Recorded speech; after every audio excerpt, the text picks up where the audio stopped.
खरं म्हटलं तर महाराष्ट्राच्या राजकारणामध्ये कालची घटना ही निंदनीय आहे। विधिमंडळाचं हे प्रांगण आहे, विधिमंडळ जे आहे हे सार्वभौम सभागृह आहे, जिथे कायदा बनला जातो, जिथे सरकारवर अंकुश असतं, सरकार जिथं आपली भूमिका मांडत असतं। आणि हळूहळू या विधिमंडळातल्या असलेल्या या पवित्र ठिकाणाची खरं म्हटलं तर दर्जा हा कमी व्हायला लागलेला आहे, दिसून येत आहे।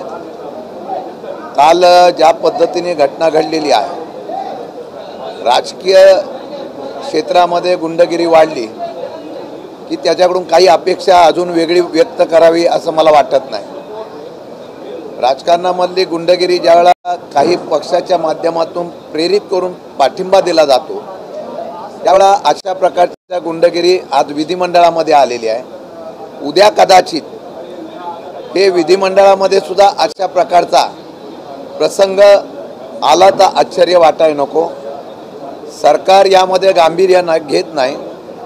सर्व माहीत असताना सुद्धा महाराष्ट्रामध्ये तर पाठीशी घातलं जातं, आता विधिमंडळामध्ये सुद्धा झालेल्या घटनेचं सर्व असलेलं फुटेज पाहिल्यानंतर सुद्धा कारवाई करण्याच्या संदर्भातली एकतर्फी जर निर्णय होत असेल तर दुर्दैव आहे। आणि मला वाटतं की सर्व पक्षाच्या प्रमुखांनी, सर्व पक्षाच्या नेत्यांनी या संदर्भामधलं गांभीर्य लक्षात घेऊन काहीतरी आचारसंहिता पाळली पाहिजे, आचारसंहिता बनवली पाहिजे, नाहीतर ह्या महाराष्ट्रामध्ये बिहार झाल्याशिवाय राहणार नाही।